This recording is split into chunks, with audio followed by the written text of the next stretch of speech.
Mesdames, Messieurs, bonsoir et merci de prendre ce rendez-vous de l'actualité sur Eden Télévision. Séance de municipalité tournante dans la commune d'Abomey-Calavi. La rencontre a eu lieu ce vendredi dans l'arrondissement de Kouanrou. On en parle dans cette édition. L'affaire Société d'exploitation et de gestion du guichet unique SEGUB, on en parle beaucoup ces dernières heures. Une actualité qui ne laisse pas indifférent la presse écrite et les citoyens. Vous allez suivre dans un instant le reportage de Fréjus Seroulan à ce propos. Et puis, les négociations de près de 190 pays mettent un point final ce vendredi à la 22e conférence de l'ONU sur le climat après 2 semaines de discussion.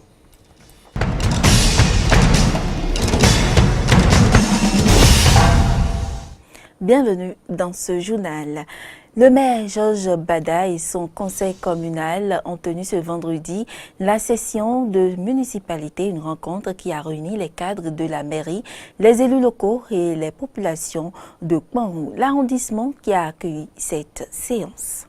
C'est l'arrondissement de Kouanrou qui a accueilli cette séance tournante de municipalité, comptant pour le mois d'octobre dans la commune d'Abomey-Calavi. Pour le CA Étienne Kossou, c'est un honneur pour son arrondissement d'accueillir la séance.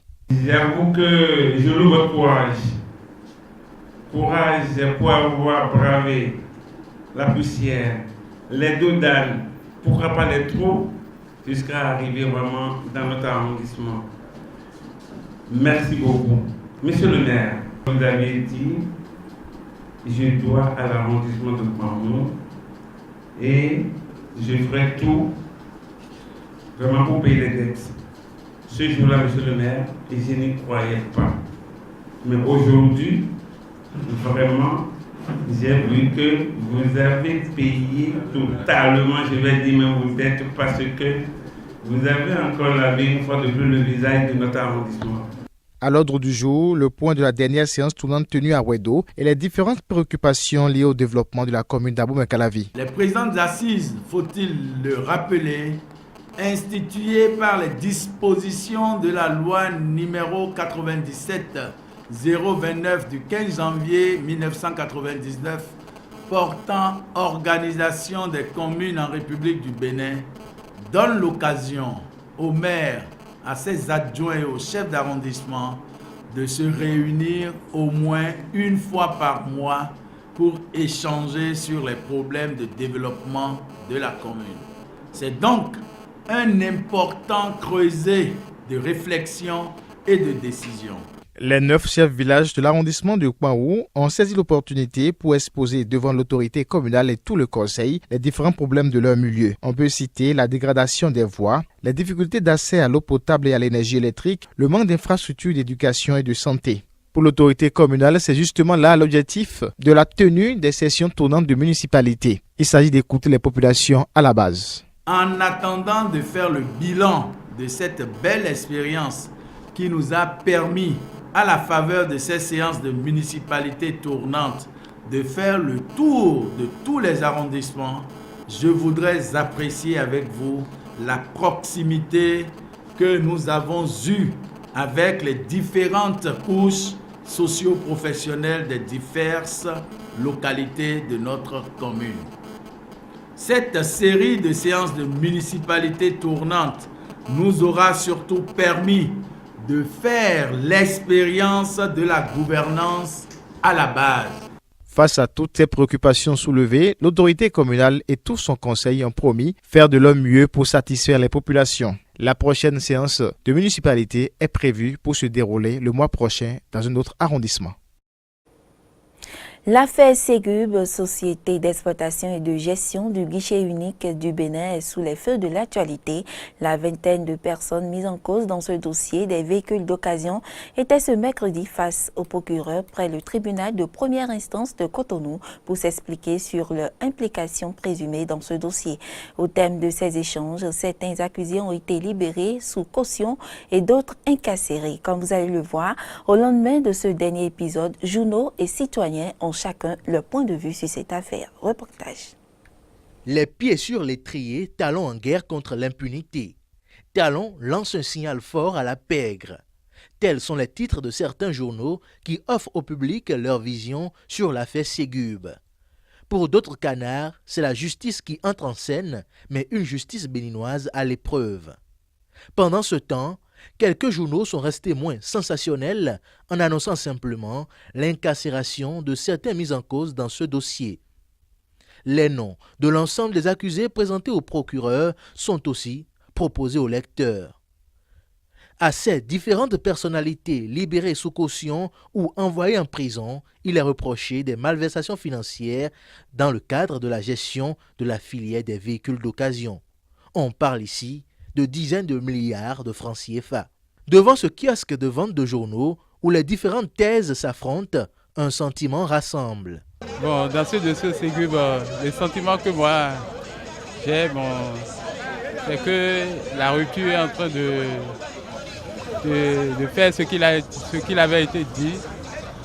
Et avant, lors des campagnes. Donc, je pense que la rupture est en marche.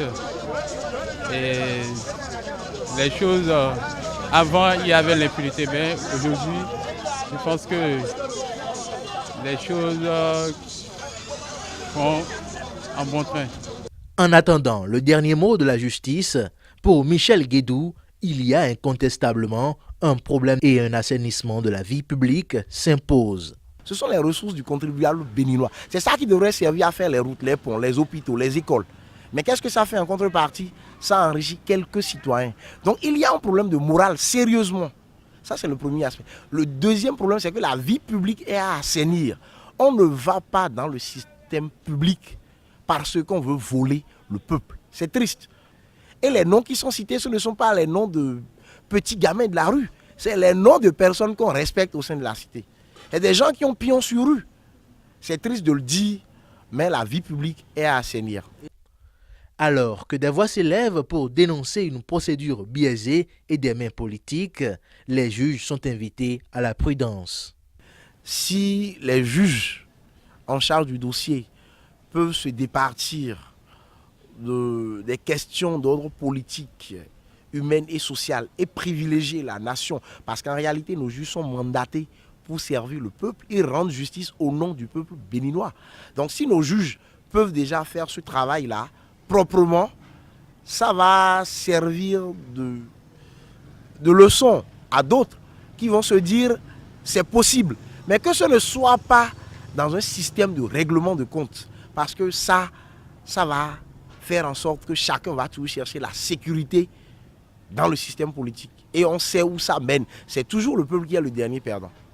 Les regards sont désormais tournés vers la justice béninoise pour définitivement situer les responsabilités dans cette affaire Ségub.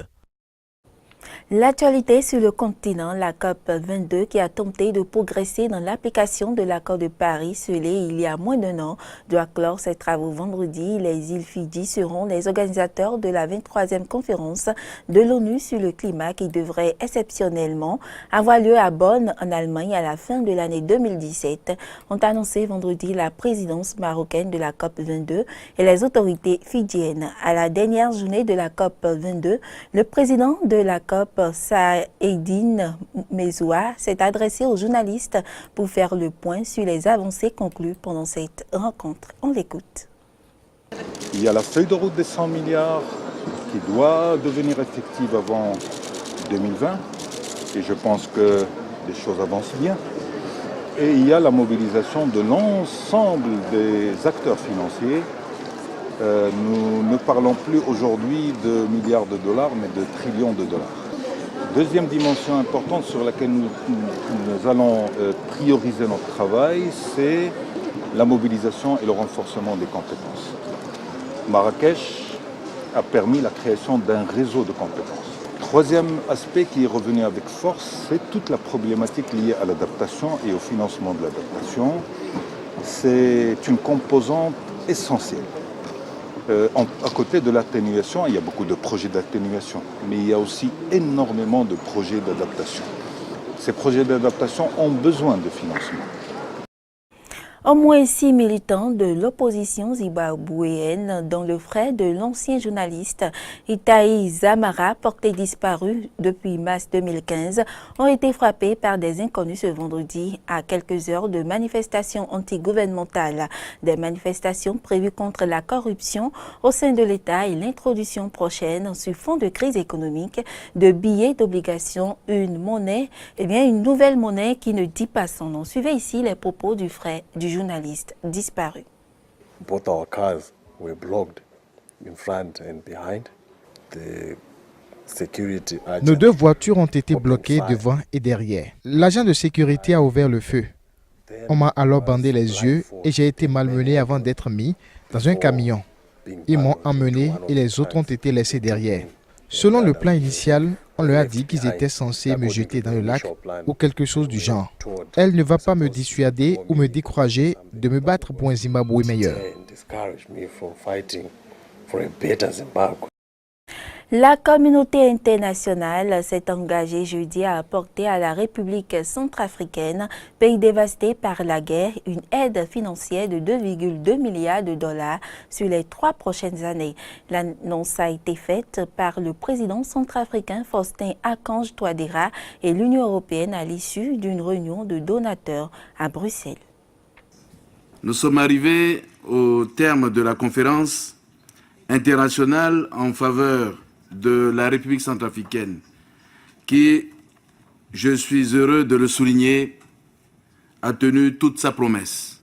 Les partenaires techniques et financiers de la République centrafricaine que vous êtes ont tous manifesté leur disponibilité à contribuer globalement au financement du programme prioritaire de 3 ans que nous avons présenté. Ceci à hauteur de 2,268 milliards de dollars US, soit 141% du montant recherché pour les besoins prioritaires des 3 premières années. En Mozambique, au moins 113 personnes ont été tuées dans l'explosion accidentelle d'un camion-citerne dans une région reculée de l'ouest du pays, selon les autorités qui craignent que le bilan ne s'alourdisse. Foram registrados, portanto, 120 entrados, dos quais 120 personnes ont été emmenées à l'hôpital, 43 d'entre elles sont mortes sur le coup et une autre à l'hôpital. Parmi les personnes admises, il y a 2 femmes enceintes, 17 enfants et un total de 45 blessés graves, dont des cas de brûlures au 3e degré. Ça nous inquiète et c'est pourquoi l'équipe médicale est en train d'être renforcée à tous les niveaux pour surveiller de près les victimes.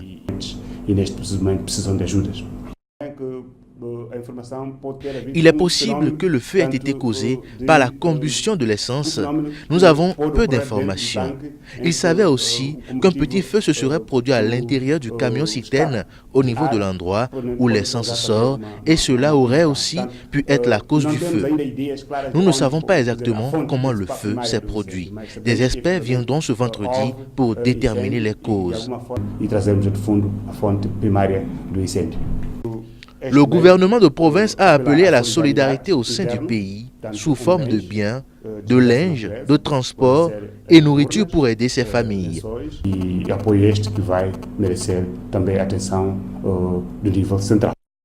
Et puis en bref, à l'approche du premier tour de la présidentielle haïtienne, la candidate Maryse Nassis a rencontré ses partisans à Port-au-Prince, accompagnée de l'ancien président Jean-Bertrand Aristide.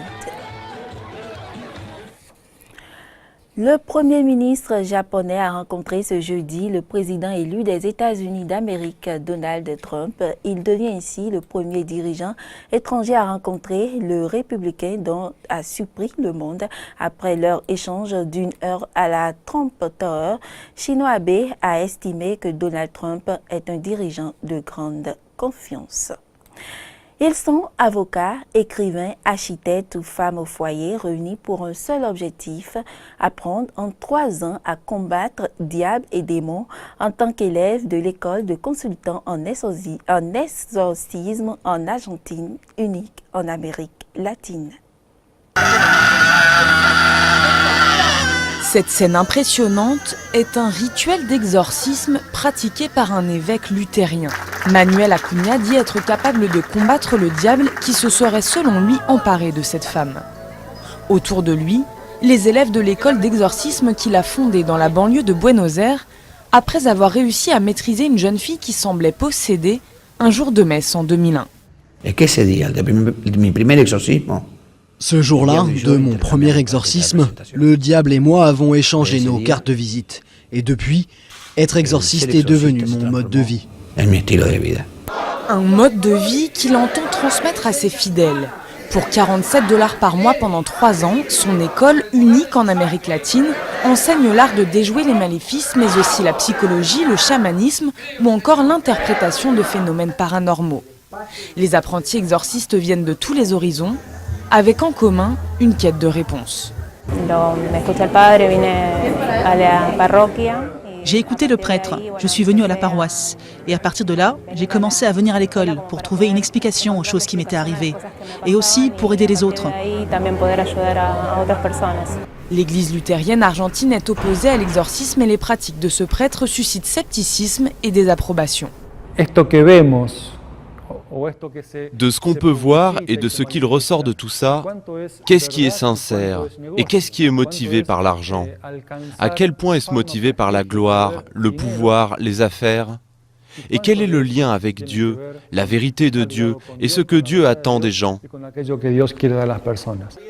Pour ces élèves, c'est l'examen final, une épreuve de purification avec des bougies. Ils s'apprêtent donc à recevoir le Graal, un diplôme de consultant en exorcisme. Mesdames et messieurs, ainsi s'achève cette édition. Merci pour l'attention et à demain.